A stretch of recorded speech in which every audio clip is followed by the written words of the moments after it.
Salam, kita berjumpa lagi dalam Renungan Singkat Kristen dengan tema Hal Kerajaan Surga Seumpama Biji Sesawi.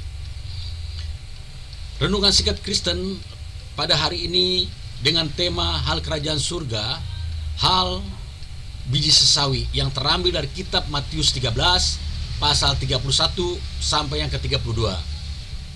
Firman Tuhan terambil dari kitab Matius pasal 13 ayat 31 sampai 32. Demikian firman Tuhan akan yang saya bacakan. Yesus membentangkan suatu perumpamaan lain lagi kepada mereka, katanya, hal kerajaan surga itu seumpama biji sawi yang diambil dan ditaburkan orang di ladangnya. Memang biji itu yang paling kecil dari segala jenis benih, tetapi apabila sudah tumbuh, sesawi itu lebih besar daripada sayuran yang lain, bahkan menjadi pohon sehingga burung-burung di udara datang berserang pada cabang-cabangnya. Jadi Tuhan Yesus berkata banyak hal tentang hal kerajaan surga. Dia beritakan secara perumpamaan. Dia tidak bicara secara terang-terangan atau secara belak-belakan. Hanya satu yang dibicarakan pada sang penabur, yaitu benih yang ditabur di jalanan lalu dimakan burung, benih yang ditabur di semak, dia bertumbuh tapi hanya sementara saja. Kemudian benih yang ditabur di batu-batu, dia tumbuh tetapi dia tidak bisa berakar, mati lagi, dan akhirnya ditabur pada tanah yang subur dan menghasilkan buah berlipat kali ganda. Hal yang itu dibicarakan, benih itu dikatakan Tuhan Yesus sendiri, bahwa firman itu ditabur di tanah yang kering, tiba-tiba burung datang mengambilnya, yaitu si jahat. Jadi firman yang ditabur itu hanya sepintas saja terus menghilang. Dan kemudian juga firman itu ditabur kepada orang yang di semak belukar. Dia menghadapi masalah maupun hidup, dia tidak dapat tumbuh karena godaan-godaan dunia. Begitu juga yang di batu-batu, dia karena ada suatu masalah kekejaman, akhirnya dia murtad. Dan kemudian juga pada akhirnya benih yang ditabur pada tanah yang subur itulah yang menghasilkan buah berlipat kali ganda.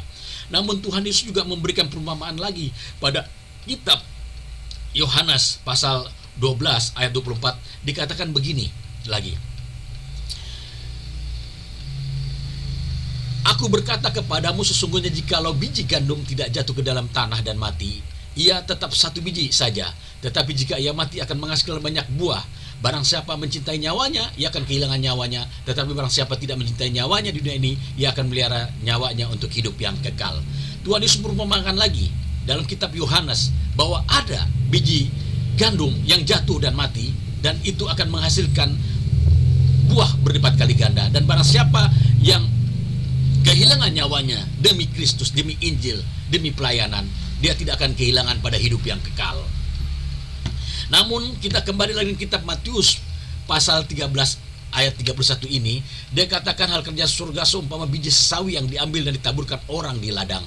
Memang biji itu paling kecil dari segala jenis benih, tetapi apabila ia sudah tumbuh sawi, lebih besar daripada sayuran yang lain, bahkan menjadi pohon sehingga burung-burung di udara datang berserang pada cabang-cabangnya. Tuhan Yesus merupakan seorang pelayan Tuhan yang dipakai Tuhan secara luar biasa. Jadi firman yang ditabur bertumbuh dan menghasilkan buah berkali lipat ganda, dia seumpama biji sesawi, seperti sayuran dia bisa dimakan, dia seperti pohon bisa menjadi tempat sarang burung-burung di udara, dia menjadi berkat, saluran berkat. Contoh hal yang kita bisa lihat bagaimana Petrus dipanggil Tuhan untuk melayani menjala manusia. Itu terambil dalam kitab. Juga dikatakan bahwa Petrus, ketika saat itu dikatakan Petrus ikutlah aku untuk menjala manusia. Akhirnya Petrus mengikuti Tuhan Yesus. Kita tahu Petrus adalah seorang nelayan. Dia setiap hari hanya menelayan. Dia kaget ketika tidak ada ikan dan susah ditangkapnya ikan. Maka Tuhan Yesus bilang, arahkan kapalmu agak ke tengah, lalu tebarkanlah jaringmu. Ketika ditebarkan jaringnya, itu mukjizat yang luar biasa bagi Petrus, karena melimpah ruah ikannya sampai jaringnya pun koyak, bahkan ke kapal pun penuh melimpah. Akhirnya Petrus berkata, Tuhan, janganlah dekat aku adalah orang yang berdosa. Tetapi Tuhan Yesus tetap mengambil dia sebagai penjala manusia. Dan Tuhan Yesus juga membuktikan kepada Petrus ketika mertuanya mengalami demam yang sangat tinggi. Satu jamahan Tuhan Yesus, maka terjadi mukjizat kesembuhan ilahi. Bapak Ibu sekalian, Tuhan Yesus juga berkata kepada Petrus dalam Matius 16 ayat 18, di atas batu karang ini Petrus, aku akan mendirikan jemaatku. Allah mau tidak akan menguasainya. Dan dalam kitab Yohanes juga dikatakan, dalam kitab Yohanes dikatakan kepada Petrus, Petrus, gembalakanlah domba-dombaku. 3 kali Tuhan Yesus berkata, sebelum dia naik ke surga dikatakan kepada Petrus, gembalakanlah domba-dombaku. Tetapi Petrus juga adalah seorang yang penyangkal.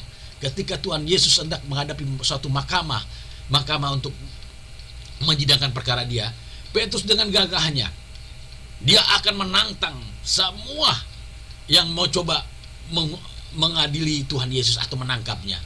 Tapi Tuhan Yesus berkata kepada dia, sebelum 3 kali ayam berkokok, engkau telah menyangkal aku. Terbukti semua. Jadi Bapak Ibu sekalian, bagaimana Petrus ini akhirnya menjadi biji sawi yang sangat luar biasa. Kita tahu pada saat kejadian kisah para rasul, saat dicurahkannya Roh Kudus kepada dia, kisah Rasul pada 1, akhirnya dia menjadi seorang pelayan Tuhan yang sangat luar biasa. Ketika dia masuk ke dalam bait Allah untuk mengadakan ibadah, ada seorang situ yang minta-minta, yang lumpuh. Sudah 40 tahun dia mengalami lumpuh. Tetapi Tuhan Petrus mengatakan kepada orang minta-minta itu yang sakit, lihatlah kepadaku, harta dan perak tidak ada padaku, tetapi demi nama Yesus orang Nazaret itu, bangkitlah dan berjalanlah. Dan seketika itu terjadi mukjizat, dia bangkit dan berjalan. Dan selanjutnya banyak sekali mukjizat-mukjizat terjadi. Bahkan seorang pun yang ketika Petrus mengadakan suatu ibadah di lantai tinggi, lantai atas, Alkitab mengatakan terjatuhlah seorang muda karena ngantuk ketiduran mendengarkan khotbah, dia jatuh dan sampai ke bawah itu dia mati. Tetapi Petrus datang dan menghidupkan kembali. Orang mati pun dibangkitkannya lagi. Demi nama Yesus Kristus. Inilah biji sesawi. Dan kemudian juga dia mengadakan suatu gereja mula-mula. Dia memberikan berkat untuk seluruh pekerjaan pelayan Tuhan, dibagi persembahannya. Itulah dia menjadi berkat yang sangat luar biasa. Dia biji sesawi yang menjadi sayur dan menjadi pohon untuk ditempatkan oleh burung-burung di udara. Bapak Ibu sekalian, inilah suatu rencana Tuhan.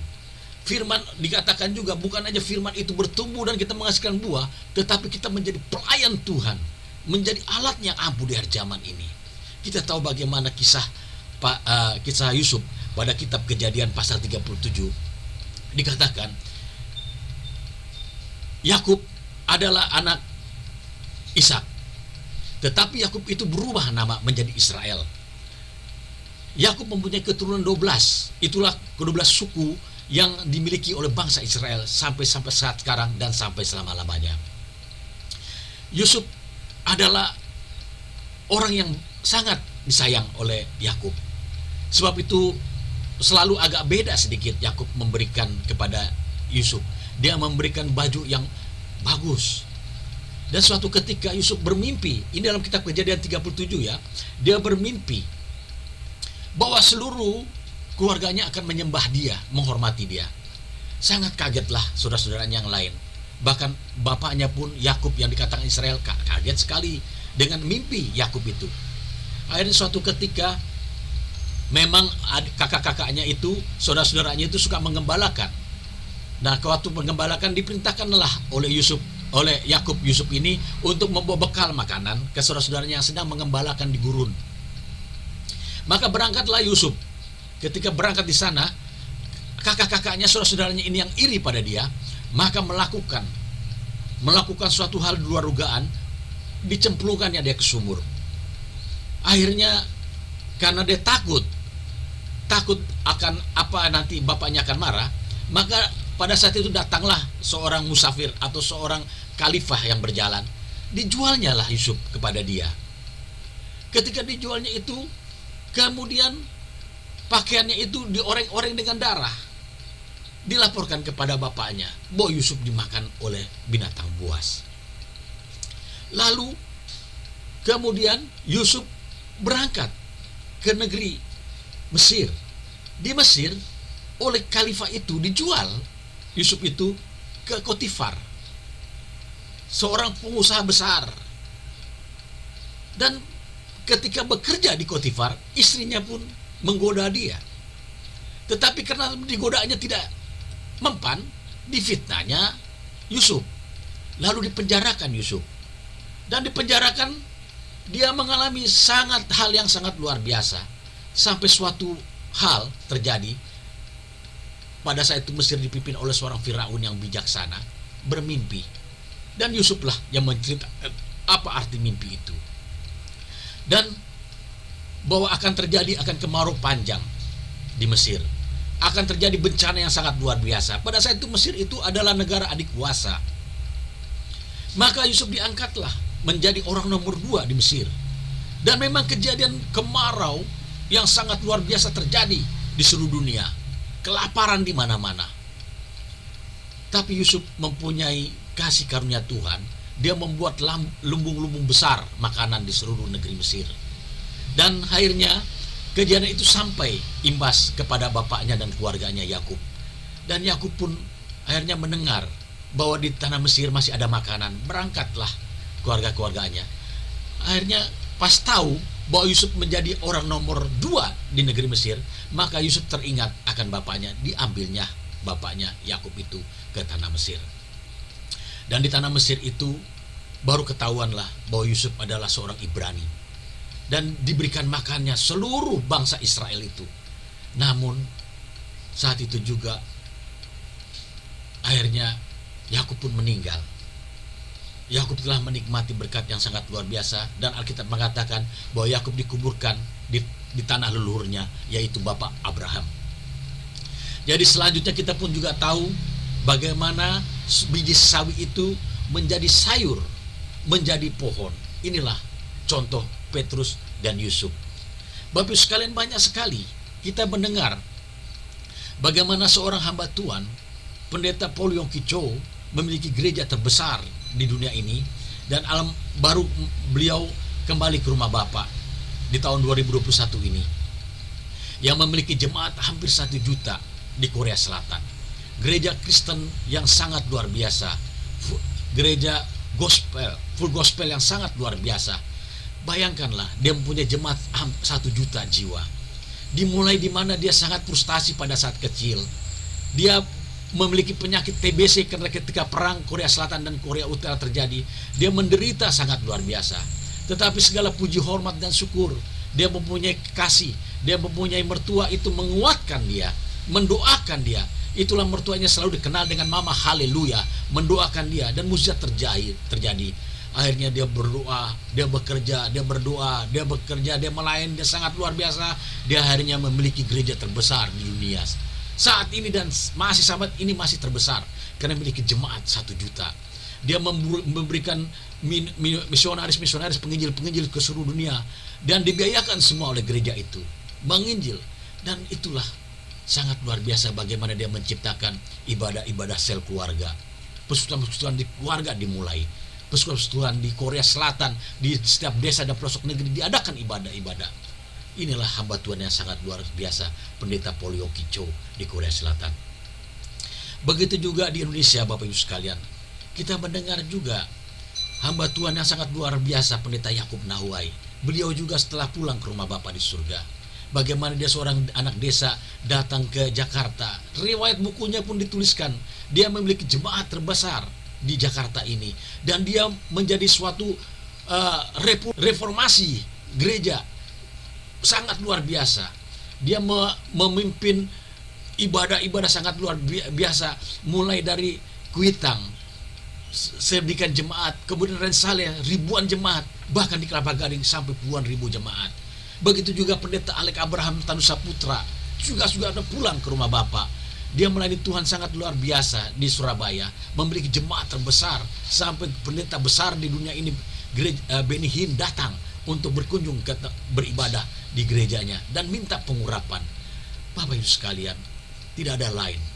Kita kalau menjadi pelayan Tuhan, kita pasti akan diberkati, kita akan menjadi sayur, dinikmati, dan kita menjadi pohon dan dinaungi, ditumpangi oleh burung-burung, menjadi seorang berkat Tuhan yang sangat luar biasa.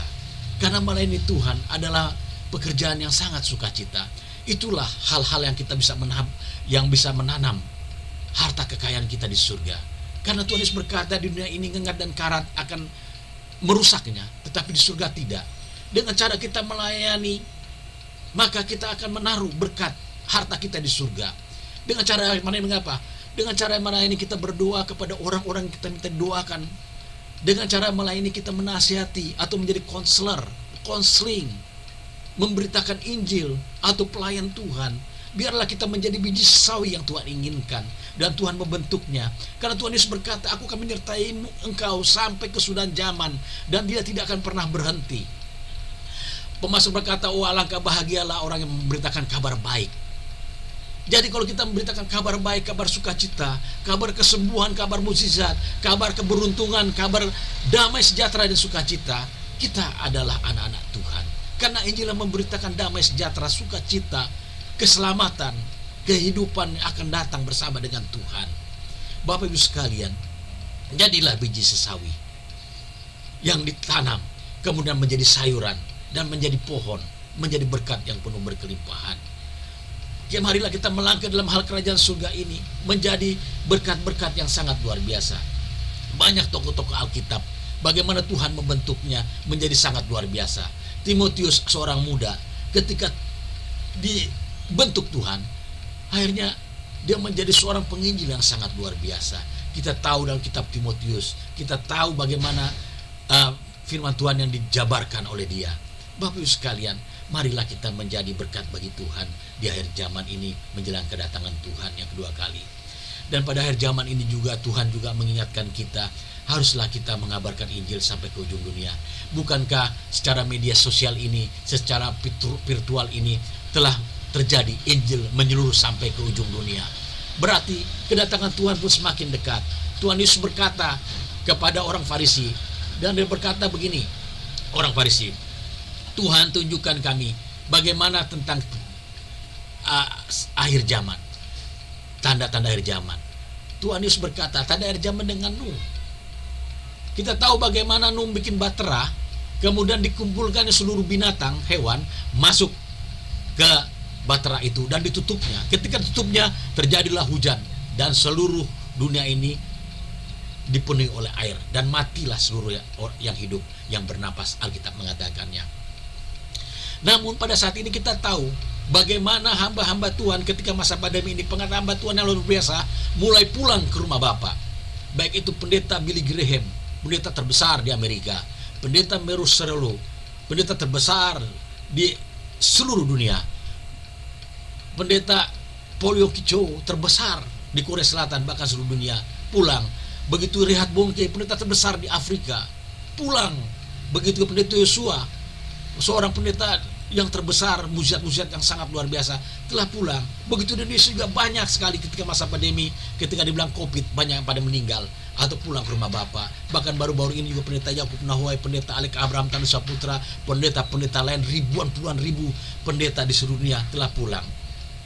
Tuhan Yesus berkata, kita harus ingat 5 orang bodoh dan 5 orang pintar, 5 orang pintar, perempuan pintar dan perempuan bodoh. Mereka tidak mempunyai minyak ketika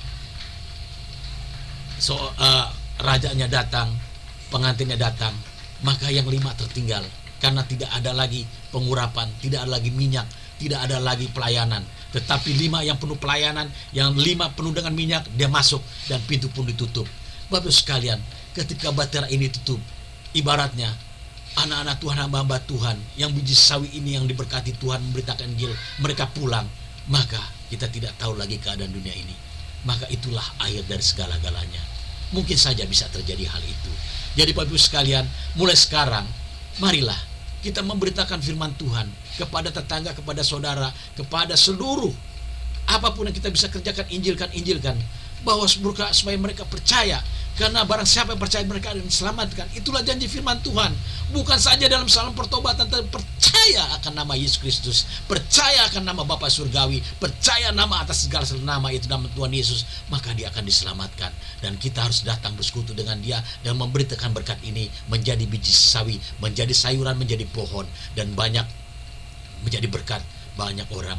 Dengan apapun kita cara, kita mau juga melayani, ajak makan orang, ajak kita bersekutu dalam keluarga beribadah, maupun doa-doa yang kita naikkan, pujian penyembahan, persekutuan, itulah biji sesawi. Biarlah kita menjadi berkat bagi banyak jiwa dan menjadi seorang berkat oleh karena Tuhan telah memberkati kita. Amin. Demikian renungan singkat pada hari ini, hal biji sesawi tentang kerajaan surga. Bagaimana pribadi lepas pribadi menjadi seorang pelayan Tuhan, melayani Tuhan, dan menjadi berkat banyak jiwa. Bapak Ibu sekalian, pada hari ini juga jika engkau ada yang sakit kanker, sakit kelemahan tubuh, sakit tipes, sakit sesak napas, sakit darah tinggi, sakit kencing manis, sakit apapun juga, marilah kita datang kepada dia. Kita berdoa karena firman Allah berkata, marilah kepadaku yang letih seberang berat, aku akan berikan kelegaan kepadamu. Marilah, segala beban juga, pergumulan beban masalah hidup, beban kepicikan, beban masa depan, rumah tangga, jodoh, pekerjaan, hal-hal keuangan, dan masalah karir, bawalah kepada dia. Firman Tuhan berkata, orang yang berharap kepada Tuhan tidak akan pernah disia-siakan, karena Tuhan akan memberikan jalan kelepasan, kelegaan. Mari kita tundukkan kepala, kita berdoa. Bapa dalam surga, terima kasih untuk firman-Mu yang indah dan luar biasa, bahwa kami harus melayani di hari zaman ini menjadi berkat banyak jiwa, dan supaya mengenal banyak jiwa dimenangkan guna hormat bagi kemuliaan Bapa di surga, mengenali Tuhan bagi keselamatan dan hidup. Terima kasih untuk firman-Mu Tuhan. Begitu juga pada hari ini, jika kami ada yang sakit Tuhan, sakit apapun itu, sakit kanker liver, sakit tumor, sakit sesak napas, sakit apapun juga, kami buat dalam doa ini. Bapa dalam surga, kami percaya barang apa yang diminta akan diberi, ketuk itu akan dibukakan, cari akan mendapatkan. Dan Tuhan Yesus berkata dalam Ibrani 13 ayat 8 mengatakan bahwa Yesus Kristus tetap sama dulu, sekarang, sampai selama-lamanya. Maka di dalam nama Yesus segala penyakit itu kami patahkan, hancurkan. Dalam nama Yesus segala penyakit itu kami hancurkan dan kami nyatakan kesembuhan, dan oleh bilur-bilur Yesus kami disembuhkan. Segala penyakit kanker, liver, kencing manis, penyakit gula, penyakit COVID, penyakit apapun juga, dalam nama Yesus Kristus pada saat ini terjadi mukjizat kesembuhan, dan oleh birus-birus Yesus mereka disembuhkan semua dan dicurahkan kuasa Allah. Dan kami percaya apa yang diminta akan diberi pada hari ini. Dalam nama Yesus terjadi mukjizat kesembuhan. Begitu juga pergumulan, beban masalah, beban hidup, beban kepicikan, beban pergumulan masa depan, jodoh, rumah tangga, beban anak, orang tua, beban karir, masa depan Bapa dalam surga, beban keuangan. Kami percaya firman Tuhan berkata, percayalah kepada Tuhan dengan segenap hatimu dan jangan bersandar pada pengertian sendiri aku di dalam segala akumu, maka dia akan meluruskan jalanmu.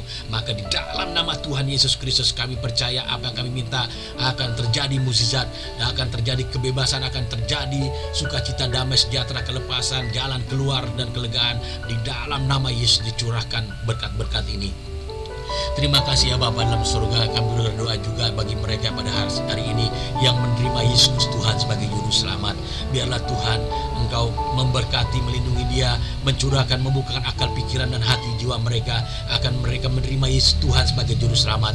Berkati mereka Tuhan supaya mereka bertumbuh dalam iman, percaya akan kepadamu. Pada akhirnya kami serahkan bangsa negara Indonesia ini dalam rencana dan kehendak-Mu. Berkati pimpinan tertinggi sampai yang terendah, baik presiden, wakil presiden, para menteri, para bupati, para wakil bupati, para RT, RW, lurah, camat, semua Tuhan kami bawa dalam rencana Tuhan. Berkati Tuhan, biarlah pada akhirnya bangsa negara ini, Indonesia ini, diberitakan Injil dari Yerusalem, Yudea, Samaria sampai ke ujung dunia, dan Indonesia diberkati. Sebab itu setiap lutut bertelut, setiap lidah mengaku Yesus Tuhan bagi kemuliaan Allah Bapa di surga.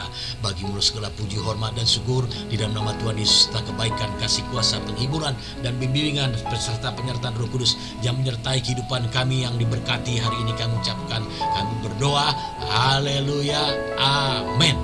Tuhan memberkati.